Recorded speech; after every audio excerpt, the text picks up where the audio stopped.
Hey guys, I've got some great news. Did you finally figure out how to eat a meal without spilling it on yourself? No, and in Japan, it's considered a compliment to the chef if you spill on yourself. But the North American Friends Movie Club has a new sponsor. That's awesome. I can finally afford to buy some thick shampoo. Oh no, Brent. Have you been watering down your shampoo this whole time? Yeah, I've been opening the shampoo bottle in the shower and getting 2 or 3 spikes of water into the bottle and then shaking it up. Brent, when you're done reading this ad, you'll have the thickest shampoo in Nova Scotia City. Just send over the new script, so let's record this with joie de vivre, and then we can start the show. You got it. Ready when you are. This episode of the North American Friends Movie Club is brought to you by the evil versions of ourselves. Oh no. Wickedness. Malevolence. Doing bad stuff. You might be nice in your normal life, but in the shadow realm, everything is controlled by The evil versions of ourselves.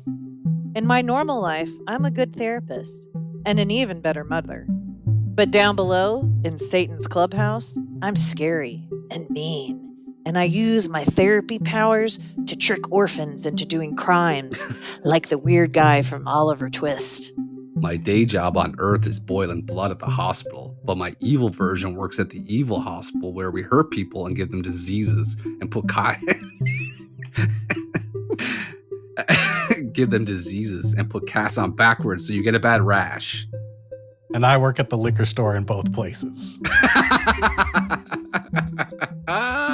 In the normal world, I like to eat delicious foods like pizza and crab rangoon. But in the evil world, we eat foods like bugs and dirt and battery juice. In the normal world, we kiss and hug our loved ones. But in the evil world, we pinch them. And kick them. And roll up kitchen towels and whip them in the butts with them. Don't get mad at us. We're the good versions of ourselves. We have absolutely no control over the evil little rats that look like us and live in hell. We are sweethearts who aren't evil at all. Yeah, we're sweet little angels who never did nothing wrong. Honestly, I'm a little bit evil in both worlds, but my face is symmetrical enough that I get away with it. We understand it can be hard to tell the difference between the good versions of ourselves and the evil ones.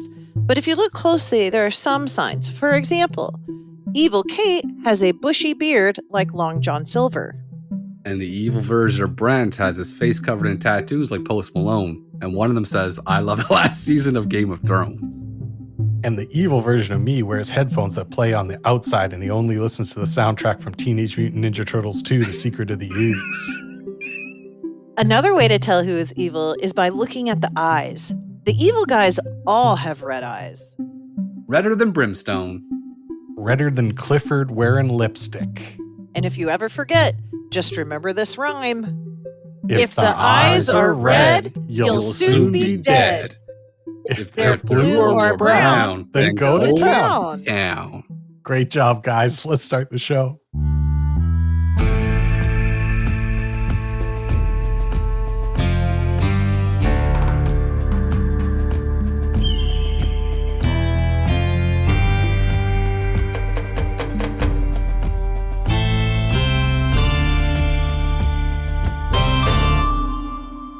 This is what it sounds like when we do a podcast. We're currently doing one. This is the North American Friends Movie Club, and you might notice something about the name of our show, and that's Friends comes before Movie Club.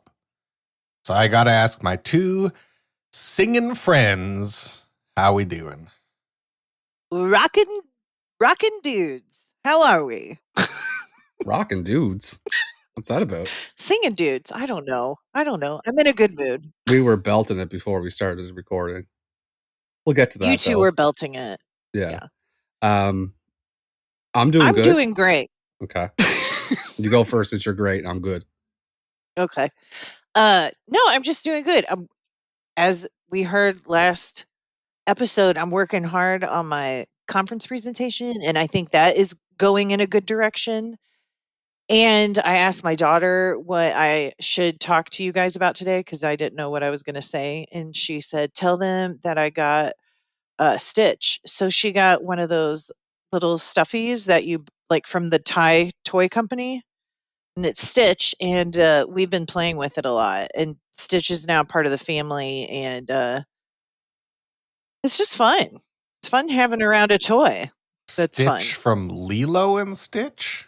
Yes, from Lilo and Stitch. I'm sorry. Yeah, the character Stitch. And so, like, she's had an eye infection, and so she's had to do eye drops. And so Stitch also had to get eye drops, and Stitch acts way worse than Juliet does when he's getting eye drops. What does Stitch do? Stitch screams and wiggles around and, you know, little animal. Yeah. But, so we were putting Stitch to bed the other night. I think this is funny. And we were introducing Stitch to all the other stuffed animals, and and then I acted like Stitch was flirting with. She has this stuffed peep, like a peep that you eat, at Easter. Mm-hmm. And then they were kind of flirting, and then she goes, "Mom, I don't want them to be romantic." Like, okay. Yeah, there you go. See, Boom, boundary set on it. Yeah. You know what? You've done a good job, Kate. Yeah, you can tell you did a good job already. Yeah. Oh, well, I'm not fishing for compliments. Oh, I didn't think you were. No, we don't fish here. We get them genuinely. Well, thank you. That's nice of you to say. Anyway, so that's how we're doing. We're doing good. Stitch is doing good. We're all. How are you, Brent? How are you doing? No, I have a rant. So Nate should go. Oh, I have a huge update. Oh my God. Oh. I hope it's about. Okay, go ahead. Shh.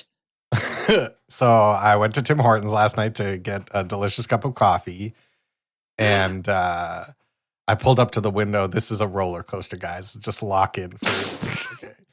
I pulled up to the window and I was like, "Hey, Monica." She said, "Hey, my friend." And I was like, "Oh, damn. God damn it. It's so over." Fuck. It's over. And then she came back with my order, and then I ordered a lemon poppy seed muffin, and then she leaned out the window and she said, "I gave you 2."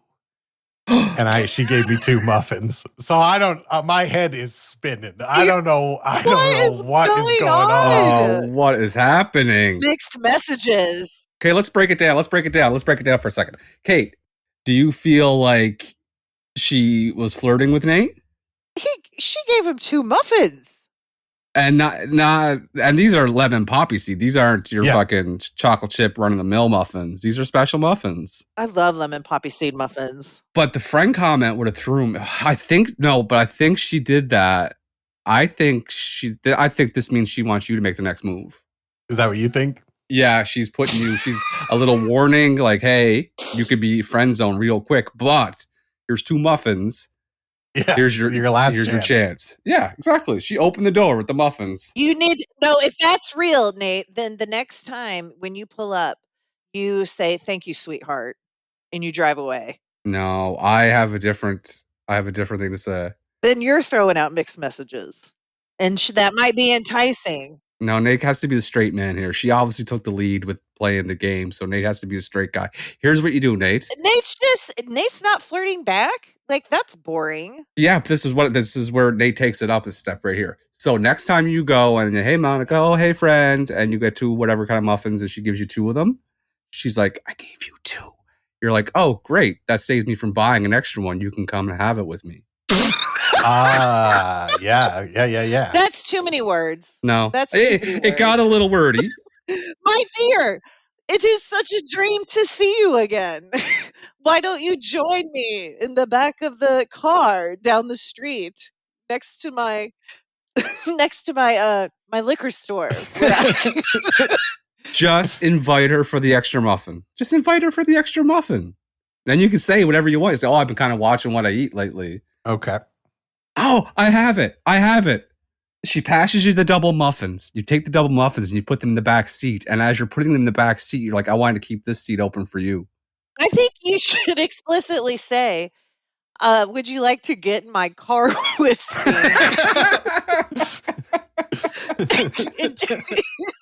and drive over to this parking spot and eat this awkwardly with me. My theory is that I feel like she forgot my name. That's in my heart. That's what I feel like has happened. That's why I'm getting the my friend. No. And I don't think I agree. No. Because I'm someone who forgets people's names. No. I get it. She's dipping her toe in. But she forgot his name and wanted him to know that he was special, and he felt special, and now he's confused, which is fine. And then go confuse her. I mean, I can't be eating 2 muffins. I can't be eating 2 muffins. That's You're trying to do 10,000 steps a day with 2 muffins now. See, and it's funny because an hour ago I got a notification on Twitter from Aaron, who listens to the show every week, asked 2 weeks in a row without a Monica update. She's hanging off a cliff. Okay, well This is it. No, we hear the feedback. The Monica situation needs more airtime. That's why you put the muffins in the back seat. Or if just Nate goes out into the world and starts flirting with people. That's the new update. Is how did Nate flirt this week? No, we're straying too far away from the muffins and the Monica situation. Well, it's adjacent. Yeah, I felt like Kate was opening the door up for a longer term segment. You know, anything could happen between me and Monica. Things could fall apart overnight, right? She gets a big transfer to the new city to run the Tim Hortons. She's probably already pregnant by somebody else's baby. She keeps giving muffins away like that. She will be. How about you, Brent? How are you doing? I have no Monica updates, but I have a couple things I want to touch on. First of all, early feedback from the Metal Jaws Gums movie idea. Mm-hmm. We have a hit. People love the idea. Close friend Alex did what you guys do. He tried to change my idea. He said Nate was right about Jason Statham knowing being the only one. That's not correct. I told him he wasn't correct, and I was kind of mad at him for the next hour. I was kind of just quiet for the next hour. I've been thinking about Jay-Z and Beyonce a lot. Okay, sure. How come? This one does. I think it's because I saw a video of Timberland playing his beats to Jay-Z, and Jay-Z was picking one for a song, and he played the 99 Problems beat, and it was just really good. I think that's what it just stuck in my head. Power couple. They really are fucking cool. Who? They really are. Jay-Z and Beyonce. No, I think she hates him. She's mad. She's mad at him because he did. I laid him. He kissed the Karen. I laid Becky with the good hair. I laid in bed. Yeah. I knew what you meant. Yeah, so did I. That's why I said. Thank you. I laid in bed last night after partaking in the THC, and I had 2 ideas. Was one, there should be a country song It's changed Brent's life. Yeah, it's really opened up my creativity. A country singer writing a song about bars, but it's a play on a physical bar and musical bars. Okay. And then the next 40 minutes was Jay-Z and Beyonce. I pretended they were in a reality show and I was the cameraman filming them, and I made up a show as we went along. And she does not like him. Yeah, so that's what I did. And then the next thing is, I got 2 more things. My next thing is I sent a picture in our group from my walk with the boys today. And the 4 bitches. Yeah, we got a little rivalry on our hands. This lady walks, and she's a dog walker, obviously. And she walks these 4 or 5 big dogs every day, and we see her every day. And I'm getting kind of pissed off about it. Why? Because she's got so many more dogs than you. No, they all walk behind her, and she walks with her hands behind her back. And they all are super they think they're better than us. And I don't like it. It's a snooty attitude to have, and I don't like it. Okay, yeah, you know what you're doing with dogs. I don't. Big deal. So I don't fucking, NBA players don't what do you mean? That photo of you said the dogs were walking very nicely next to you, all on one lead, because it's hot and they were slow and tired. I'm not good with dogs. How many steps you getting in a day? 10,000 roughly. Attaboy. I do 3 kilometers every day with the dogs. So that's 4.5. That's 4,500 steps. And then the rest is just housework and stuff. And it takes me up to around 10,000. But I got to be careful because if I don't space it out, I'm done. I have to rest my leg. Because you got leg issues, and that's a huge part of walking. Yeah. Your leg or your foot? My foot, but it affects the rest of my leg because I alter the way I walk. So I don't Oh, put you're getting pressure. a walk. Yeah, so I get sciatic pain and hip pain and back Oh, pain. Brent, I'm so Yeah. sorry. I know, it sucks. That sucks. You could never tell by my attitude and my zeal for life, zest for life, but Yeah. I struggle. I struggle. I love you. And then the last thing, go ahead, Nate. I can tell you want to say something. I was just gonna say I've started doing, because I get little pains from exercising in the knee and feet, and I started doing like a kind of a Ferris Bueller system when I'm on the treadmill and like my knee starts hurting. I just turn around and start walking backwards and just reverse it. You know what I'm saying? It actually kind of works. No, you're going to horribly mess up your body, but that's fine. Yeah, walking backwards doesn't mess up your body. You're taking the miles off. If you're hurting, it's your body saying it's like we're doing something or something's happening that's affecting me.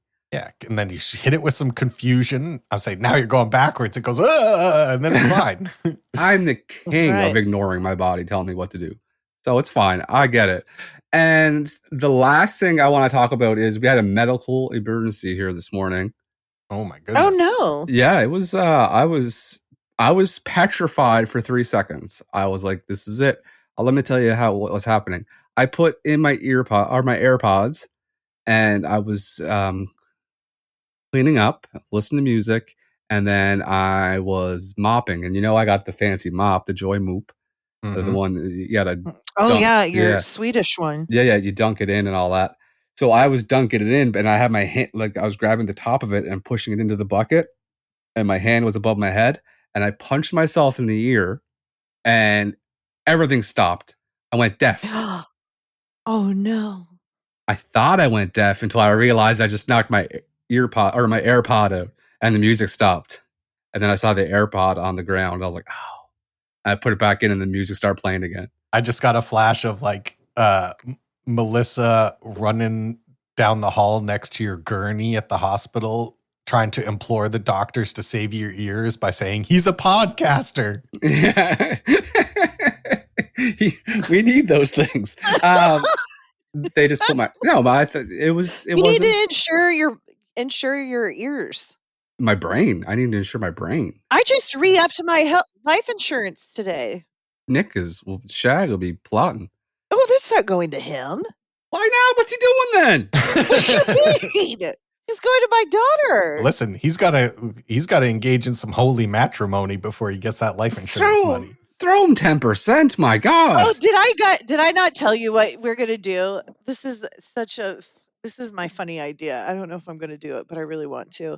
I want to throw a party this summer where he and I sign each other's durable power of attorney and life insurance policies. There you go. That's nice. That's nice. That's a fun idea, Kate.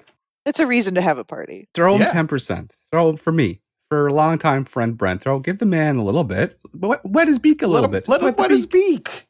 Wet the beak a little bit. I'm giving him this house. He gets my home. Oh, well, okay. Never mind. Yeah. Boy, Shag. Yeah, boy. Holy fuck. What else does he need? No, I didn't know that was happening. Yeah. Good for him. Yeah. Well, I don't know. I don't make a ton of money. He secured that bag. He ain't fumbling that one. Good job, Shag. I've secured his bag. No, you haven't. No. Speaking of securing bags, why don't we talk about the movie that we did this week? It was my camera came on. It was our viewer suggestion, Oh Brother, Where Art Thou? And here to tell us about Oh Brother, Where Art Thou? Catherine? Yes, I will tell you. Wish me luck. Oh, good. I'm going to use Wikipedia. Okay, Forrest Gump.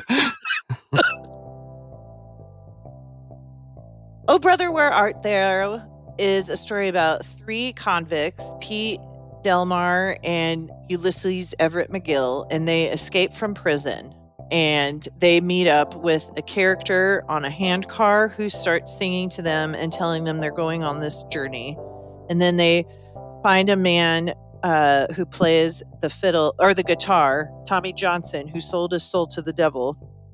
And they pick him up and keep on going. And then they go and play music on the radio. and then they go to Everett's hometown and see his relative, and then the three end up stumbling onto a Ku Klux Klan rally, and then Everett, who is George Clooney, is interested in his wife again. They find his daughters, and they get a dispensation or whatever from the governor. They're cleared of all of their past troubles, which aligns with one of them who found God anyway.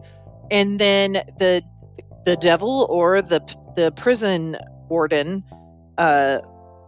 catch up with them, and while they were going to get the wedding ring for George Clooney for Holly Hunter, and then they're gonna die, and then the flood, and then there's a giant flood, and it ends on a happy ending with George Clooney and Holly Hunter and his 6 daughters. It's a great film, and it's also, there's going to be all these religious themes because it's a satire of the Odyssey by Homer. Well done, Catherine. I will add as we go. I will add on to what you talked about. I'm coming hard this episode. I was expecting it. That's why I showed up today. And because this is your favorite film. And it sounds like we're gonna get into a couple arguments, but that's just the nature of podcasting. Well, why don't we talk about our favorite parts? Sure.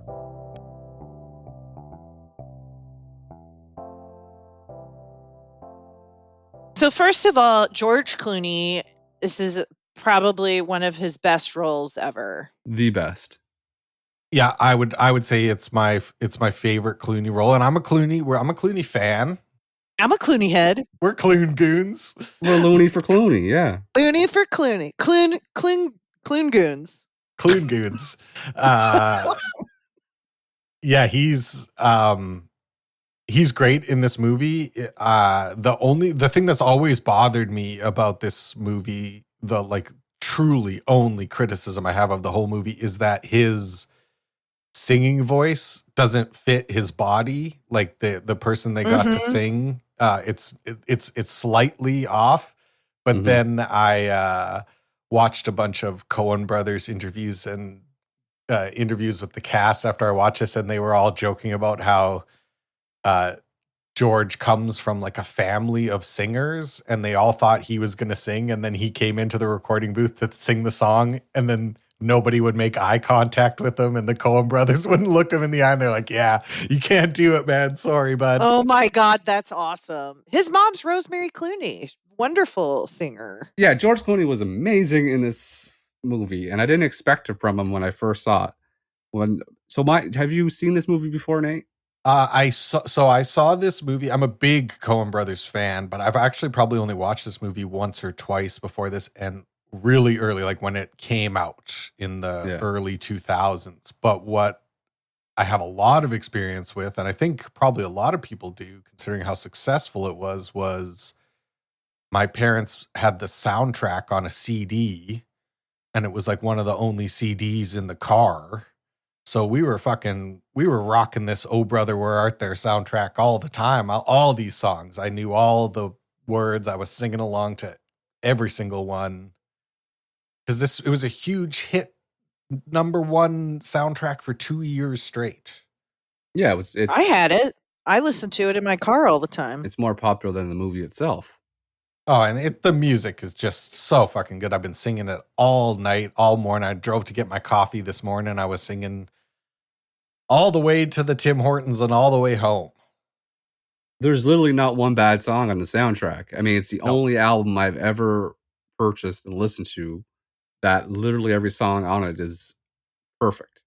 Bangers. It's bangers top to bottom, literally. I wouldn't call all of them bangers per se. Name one non-banger. I would need to look at the lineup, but I mean, they're great songs. Like, are they well done? But do we often listen to music that's like this? You know what I mean? It's still great music, but I wouldn't say that fictional, Appalachian music is always a banger. Couldn't disagree more. Go to Sleep, Little Baby Oh, is so sexy with the oh siren. no. With the siren singing is. Oh, yes, the visual with it for sure. Yeah, no, not the song. It's weird. That'd be weird to say that. But like the sirens and they're slapping. Which one we going for? Which siren were we going for? You can't make me choose. You can't. No, make you me got choose. to. They're all as No. beautiful as the next. Third one for me. I think I'm the third one too. I think I'm. Yeah, the third I one too, like but a little bit on the bone. That's all. If I'm picking at wings, I want the good one. So where did he go? The guy who disappeared. What was it? Which one was he? Pete. Wait, did they kidnap him while the other guys were sleeping? The other guys got drunk and passed out, and Pete started to tried to fornicate with these ladies, but basically they just tied him up and took him to the cops for the reward. Oh. It was their plan the whole time. They used their beautiful singing song to trick them. They were mermaids on land. That was a part I didn't really understand. They used their female gifts to lure him in. Their female wiles? Yes, that's the word. It would work on me. Like a lady with a beautiful singing voice that is hypnotizing to me. What I would do you mean?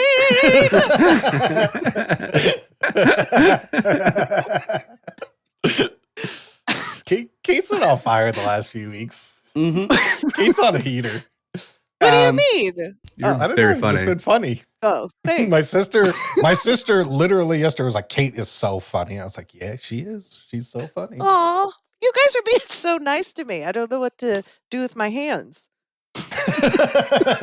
Spread them as far apart as possible. That's how do you say that? Spread your hands apart as far as they will go. You said it the only way I know how. Yeah, I think that's it. It sounds wrong. It sounds like there should be another shorter way to say that. Open your fingers. Expand your hands. Oh, I Sorry. like spread them. My main point of saying that there's literally every scene in this movie is perfect and beautiful and well written and a lot funnier than I remember. Yeah. Like the very first fire in the barn, and George Clooney's saying we're in a tight spot, and he hates fire, and he's screaming like a hysterical woman the whole time. And then you see Delmar running by with the pig. He stole the pig. I guess I didn't realize how every single line that George Clooney has is funny or interesting. Like you can't wait to hear what he's going to say next, the way he says things. I think that's part of what the magic of this film is that character. The script is so fucking good. All of the dialogue is so funny. That whole paterfamilias thing. Yeah. When he's like, I'm the paterfamilias. Yeah. And I don't want pop, god damn it. I'm a Dapper Dan man. And there's one part when Tim Blake Nelson, when they get in the car with the bank robber, and he says something, I don't remember exactly what it was, but it's so funny. But he says something like, your folding money seems to have come untethered. Yes. Yeah. Yes. That's exactly what he says. Yeah. Oh, it's fucking so funny, man. Folding money. That was a lot of money. Yeah. And they were all $2 bills. Especially back in the day. You could have a good weekend. I think that's sure. to symbol. I'm going to sound like such an asshole this episode, but I'm going to do it. Why? Anyway. If you know interesting it's to things symbolize a lot of the money and how he didn't care about the money and it was all flying out the window all the time. And it was just, he was constantly losing it. He didn't rob banks for the money. He robbed banks because he made him feel like a badass, and he was obviously bipolar or whatever. And that makes sense because he was so excited when he was going to his electrocution. Yeah, and he has that whole monologue about there'll be fireworks in this. I'm going to light me up like a Roman candle. Yeah, it was really easy to rob banks back then. Oh yeah, now that you look back, yeah, I could have robbed a bank back then. Yeah, and gotten away with it. Well, have you ever wanted to rob a bank? Yeah. No. I want to have the money. I don't want to do the robbing, but I'd love to have. I'd love to have the money. Yeah, for sure. I would like to mention that whoever picked this movie for the theme of the month, absolutely knocked it Nailed out it. of the Hell fucking yeah. park because Yeah. there's so 100%. many connections to other movies that we've watched. We've done Coen brothers before. So we've done a Roger Deakins movie, who's the cinematographer on this movie. We've done George Clooney, Holly Hunter, John Goodman, Stephen Root. Like, there's so many connections in this movie to other movies we watch. It's like, this is that. Bravo. Bravo Ray. to It was whoever Ray. picked this one. Ray. Of course. Champion. Champion of champions. That's awesome. Yeah. One of my favorite jokes is when they were at the restaurant and they had the shoebox and he makes him put the top on the shoebox and Delmar says, "You're acting like you're ashamed of Pete." And then George Clooney goes, "If that is Pete, I am ashamed of him." It's so fucking good. And then when they're in the movie theater and they're watching, and then Pete's all of a sudden he's with the chain gang and he keeps on saying, "Do not seek the treasure." And Delmar looks at him and says, "We thought he turned you into a toad." And then he says it twice and he goes, just looks at him and without missing a beat, he's like, "Do not seek the treasure." That whispering, the second time Tim Blake Nelson whispers is so funny. Like I know. how he says it. He's just, "We thought." And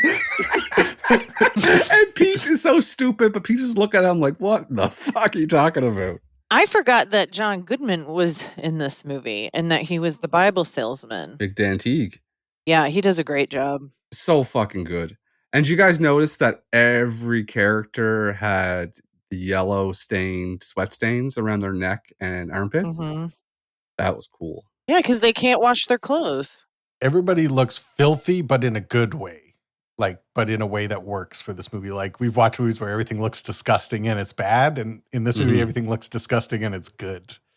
And actually, I learned that this was one of the first movies that did all digital color correction, which is when they, like, back in the day, they used to, like, literally have to put film in different chemicals to make it match from scene to scene, because you'd film on one day and film on another day and it would look different. And this was like the first time ever that they did a whole movie like this. And now pretty much every movie is done this way.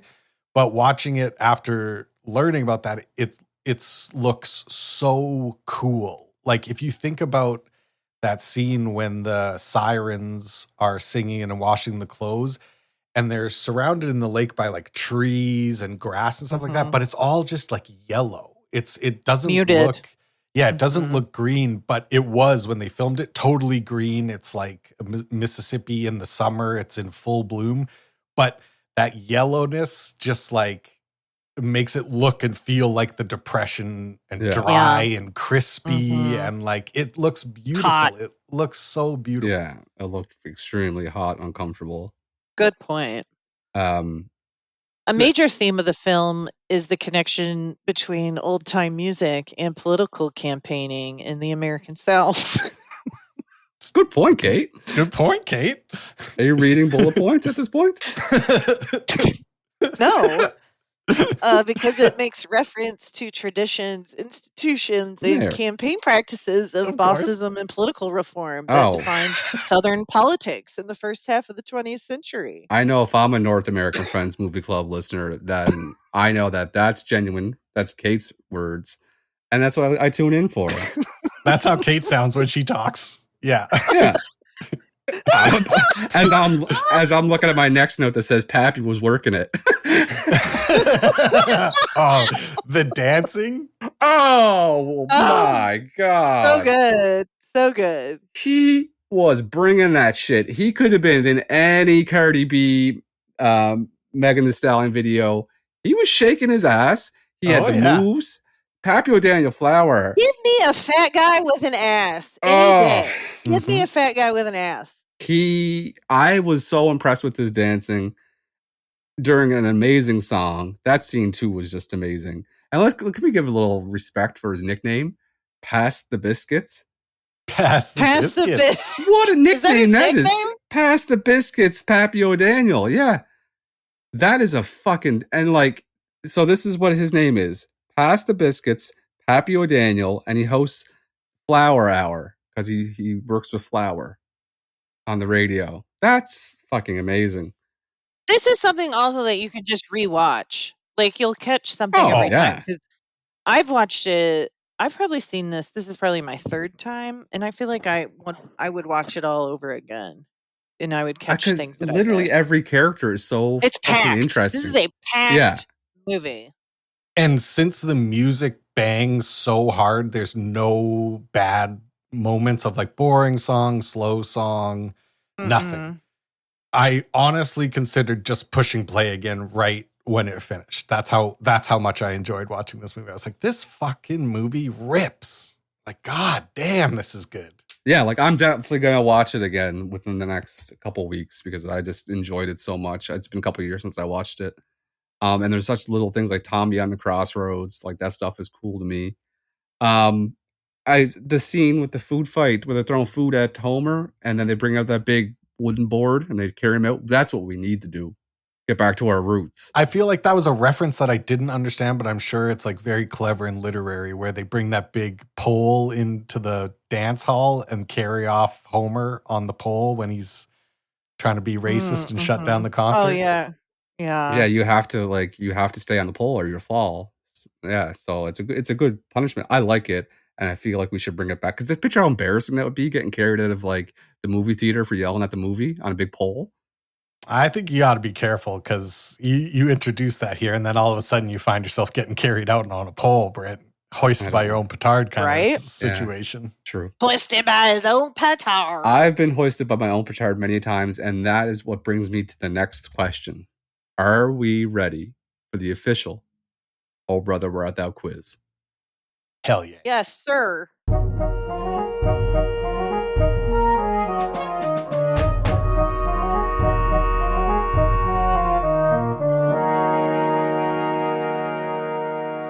Eight questions this time, not 7, 8.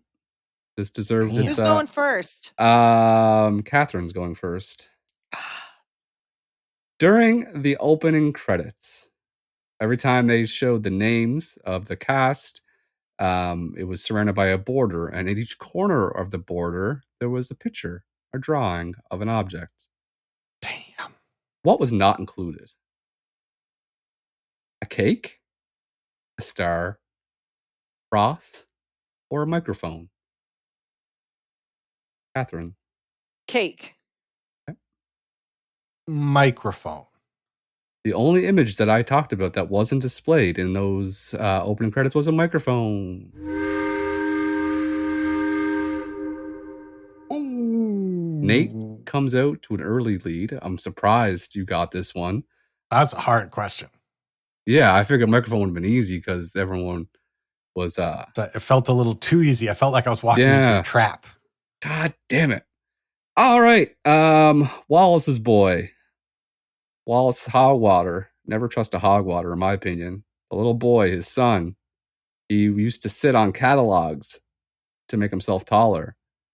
What catalog did he sit on? Good question, Brent. Yeah, it was featured twice. At the dinner scene and the stealing the car scene. Was it a Sears catalog, a Woolworths catalog, a Hudson's Bay catalog, or a Ward's catalog? That's hard. You threw in Hudson Bay to pull on my Canadian patriotism. Mm-hmm. I'm going to say it was Woolworths. Woolworths catalog. Catherine. I'm going to say Ward's. Wallace's boy, little Hogwater, wanted to be an adult and be taller, so he would sit on a Ward's catalog. Catherine, you're on the board. 1-1. Just like that. Everyone knows where they were during 9/11. So everyone should know where they were when the Soggy Bottom Boys first recorded Man of Constant Sorrow. What time was on the clock when they recorded that song? That's a good question. You're on fire right now, dude. I know. Was it 1:35 in the afternoon? 2:25 in the afternoon? 1:25 in the afternoon? Or 2:35 in the afternoon? Damn. My turn. What was What was the first one? It was 135, or if you're doing 24-hour time, 1335. 125. Okay. This is hard. Was 235 an option? Yep. I'm gonna go 235. Gone forever. I Am Constance Sorrow was recorded at 225. That means we are all on the board. 111. Gone forever. There's a scene where they steal a pie on the windowsill, and Delmar is saved, so he puts the money up on the windowsill to pay for it. They don't have any plates. They were using a newspaper as plates, and then they threw that newspaper into the fire. What date was on the newspaper? God damn, he's quizzing today. The whole scene was to show that the Soggy Bottom Boys were exploding all over the South.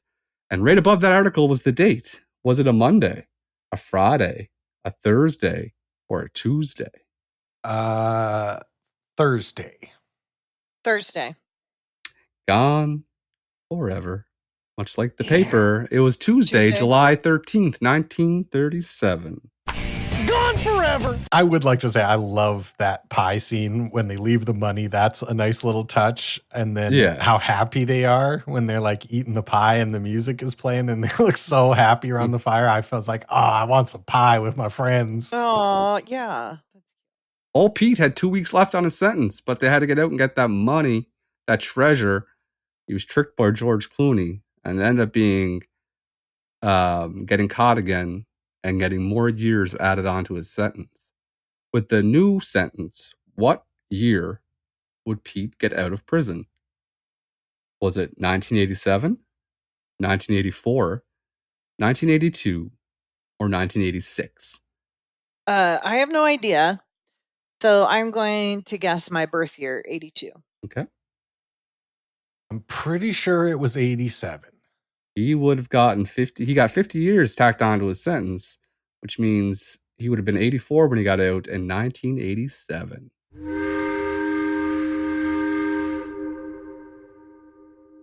Yes. Nate, 2-2-1 for Catherine. 3 questions left. All right. The biggest song on the soundtrack and for this movie is Man of Constant Sorrow. What was the original name of Man of Constant Sorrow? Was it Poor Poor Me, Farewell Song, Golden Road, Upon the Shore? I'll say Poor Poor Me. Okay. I'm saying that too because I want to. Okay. The original name for Man of Constant Sorrow was Farewell Song. Gone forever. Damn. Poor Poor Me was made up by Brent Murray. That was good. Great title.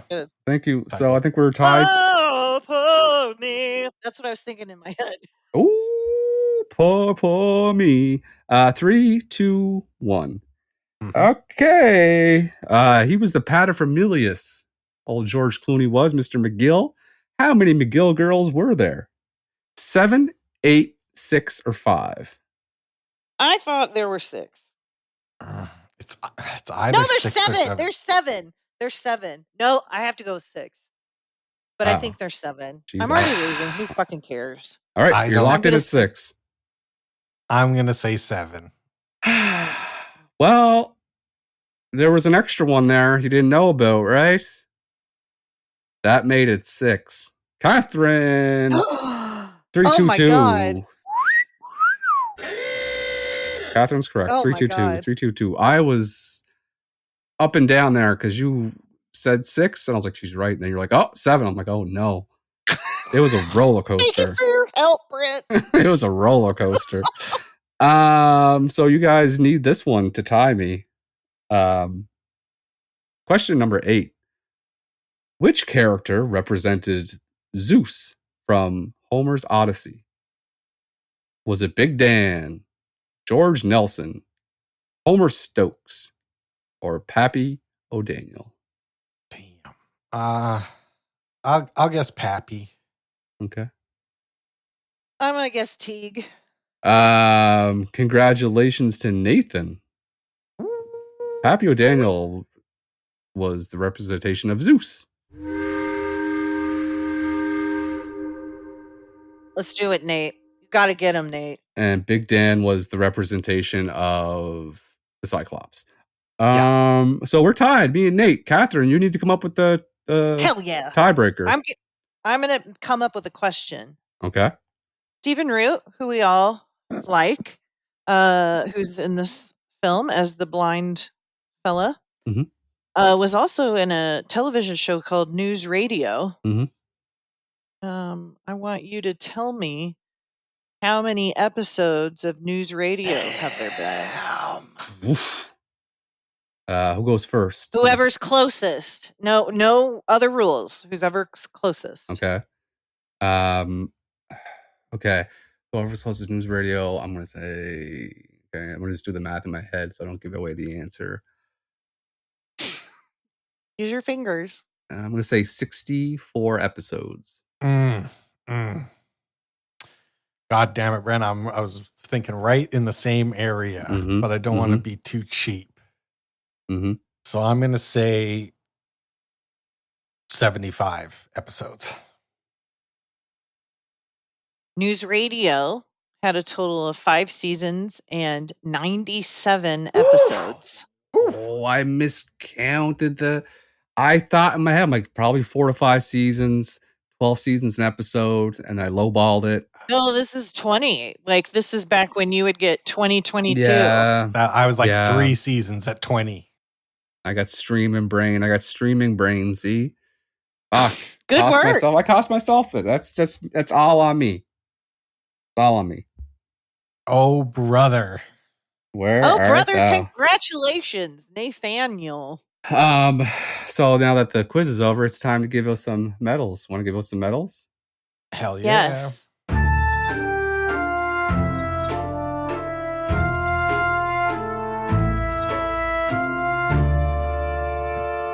This is hard. This is so hard. This is too hard. I like every single performance in this movie is perfectly cast. Like literally every person in this movie is perfect. I'm going to split my bronze. I just have to. It was my initial inclination was John Turturro. He's great in this movie. His whispering is so funny. His little faces. His reaction when he finds out that there's no treasure and he's like, I only had 2 weeks left on my sentence. So I was going to give it to him and I was going to snub George Clooney. And then George Clooney does that little fucking dance where he's dancing like Snoopy and he's pulling on his beard. And it's one of the most fucking wonderful things I've ever seen in my life. So I'm splitting my bronze between those two guys. They both tied for bronze. Amazing. I'm giving mine to Holly Hunter because she's just a delight, and I just want to respect her and shower her with praise, so she gets my bronze. Loved her. This is like picking between the dogs and the kids on which one's my favorite. It's so hard for me. This is really, I'm struggling. And you know what? Depending on the day, this list could change. It's a very, it's almost impossible. But I'm going to have to go with bronze is going to Charles Durning. Happy. Pass the biscuits, O'Daniel. Flower Hour. Just so fucking funny. Worked it at the end, dancing. Very good representation of what Governor is to me. Just a crooked bastard. God bless him. Yeah, Brent, I'm giving him my silver. I thought he was fucking incredible in this movie and his normal talking voice. And then I also really liked the parts where when he goes on stage during the concert and he's like, I'm going to pardon these soggy bottom boys. And everyone's cheering. It's like, and I'm sure they're all going to behave themselves. And then he turns around and he goes, and that right, boys. And he looks so like menacing when he looks back at them. Is like so good. Just so fucking good. He gets my silver. My silver is going to Tim Blake Nelson, who is just, what do you say? He's not nearly as handsome as George Clooney, but he he captures the screen anytime he's on it, just like a movie star. He's such a wonderful character actor and so fun to watch. And I guess that's apparently what I care about, because I keep talking about it on here. Like, if you're fun to watch, I'll love it. So he gets my silver. I completely agree, Kate. Yeah, 100%. And he sung his own song. Did you know that? Yep. In the jailhouse now. I did not know that. My silver, I wanted to give it to one of the main three, Tim, John, Turturro, or George Clooney, but I have to split it between character guys, Stephen Root and John Goodman. I can't possibly pick who did better. Stephen Root was just amazing as a blind radio guy, and John Goodman as a scam artist, eating that chicken bone, sweaty, one eye. Gotta love them. And I couldn't decide. They get my silver. Both such great performances. Yep. I give my gold to Tim Blake Nelson, who I think is the star of this movie. I think this is... wait 1 second. Nate, can you play the special segment music, please?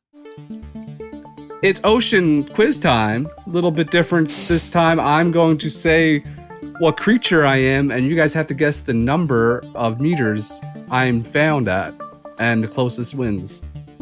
Okay. Are we ready? I got my scuba gear on. Yeah. I'm getting in one of those upside down bells. I'm doing my cycle breathing so I can, go down. Okay. I'm a goblin shark. I'm known as a living fossil because I'm the only living species of a lineage that has existed for 125 million years. How deep am I in the ocean? How many meters? How many meters? I'm 800. Okay. Goblin shark.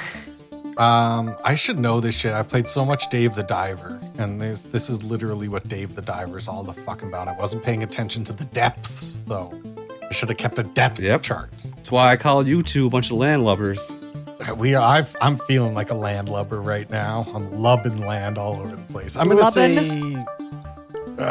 2,800 meters. You overshot it way more than Catherine did. It's found at 1,310 meters deep. That's the goblin shark territory in the midnight zone of the ocean. Hey, welcome to the fucking Oceanic Club, bud. Boom! Jacques Kate Stowe. Blub, blub, blub, blub. Back to gold medal. Gold medal is Tim Blake Nelson. I think Tim Blake Nelson's the star of this movie. I think this is a career-defining role for a fantastic character actor. His voice is so funny. His singing voice is beautiful. He has the funniest lines. When I first watched this movie, I did not appreciate what I was watching until I watched it last night, and I said to myself, this guy is a fucking champion. Gold medal, Tim Blake Nelson. Well, mine's going to my ex-husband, George Clooney. George. For being George. Because he captures the screen, his eyes. He is a ding-dang movie star, and this just puts him on a pedestal amongst all the movie stars. And he is my gold medal, even though I don't get any alimony. Yeah, that's rough. But you got the memories, right, Kate? But I got the memories. I got one bag. It's on fire. I would like to give my gold medal to Mr. George Clooney. Fast talking, wise cracking, bullshit artist. What Ferris Bueller could only wish to be. He gets the gold medal. George Clooney. Well, I think now's about a good time to give this movie a rating. What say you? I say A. I'm ready. Let's rate it.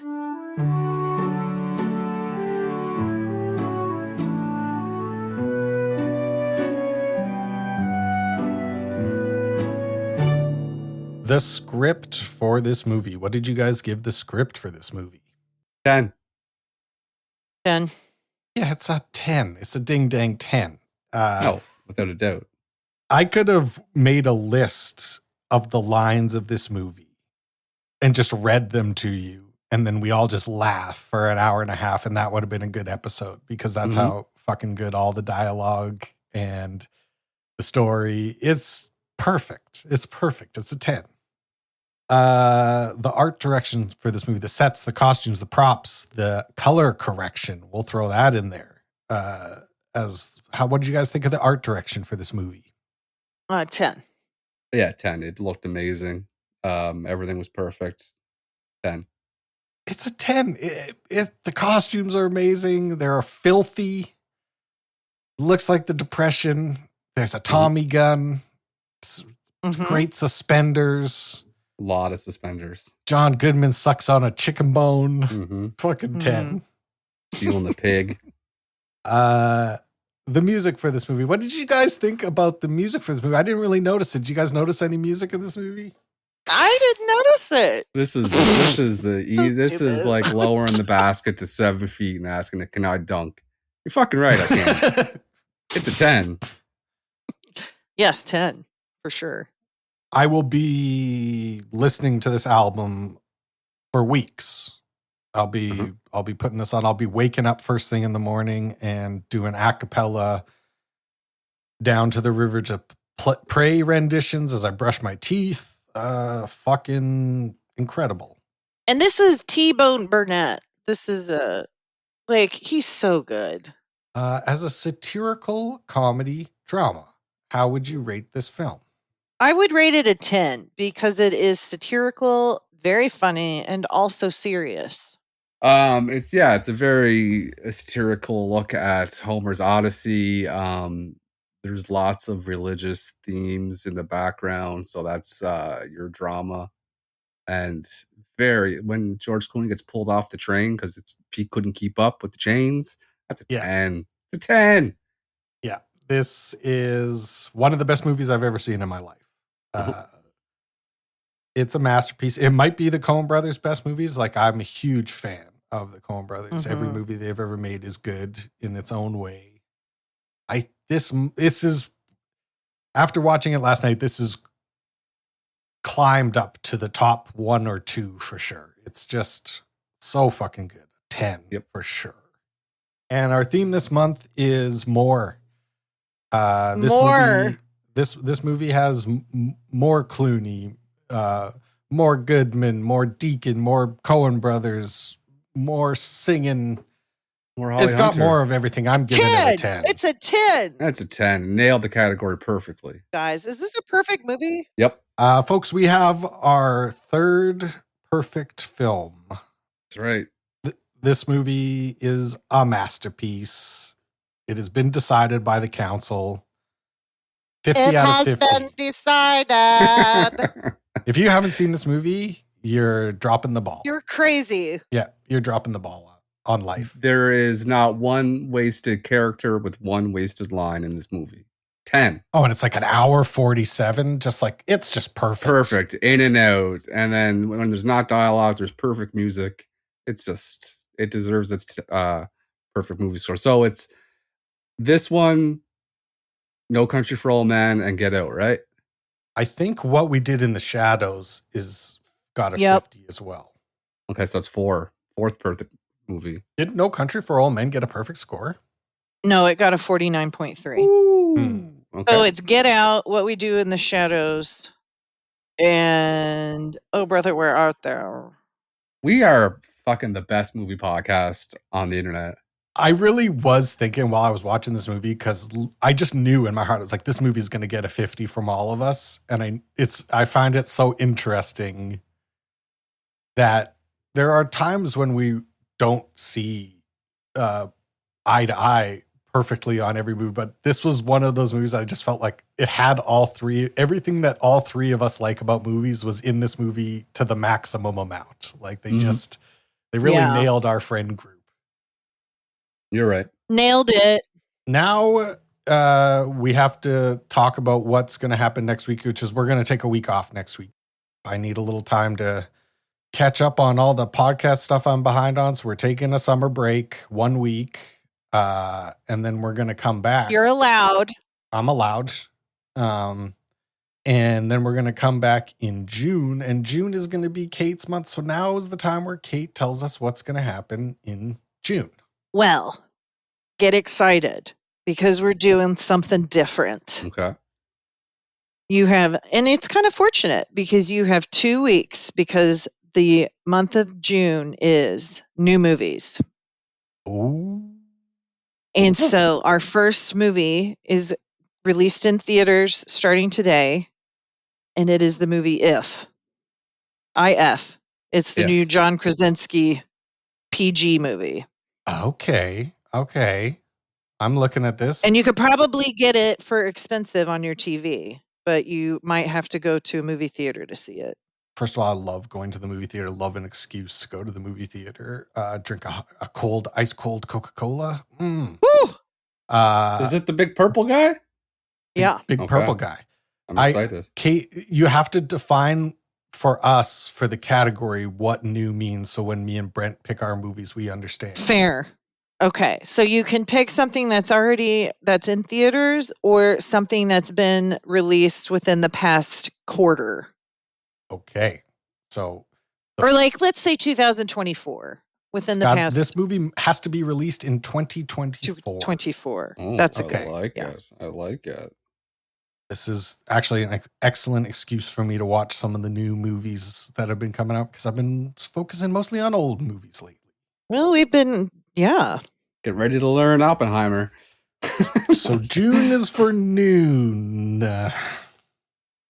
June is for new. All right. Well, I'm looking forward to that. And that means all that's left to do is say goodnight, Kate. Good night, Kate. Good night, Catherine. What if I told you imaginary friends are real? Hi. Oh, God. And when their kids grow up, they need to find new ones. I can find anyone. Anywhere. He got in my mouth. Oh, I'm so nervous. Wow, my eyes can taste it. I'm so sorry. You don't taste that in your eyeballs? Yeah. I'm not gonna ask you again. Put some pants on. You're freaking everyone out. Only in theaters May 17th. This film is not yet rated. As I went down to the river to pray, studying Studying about that good old way.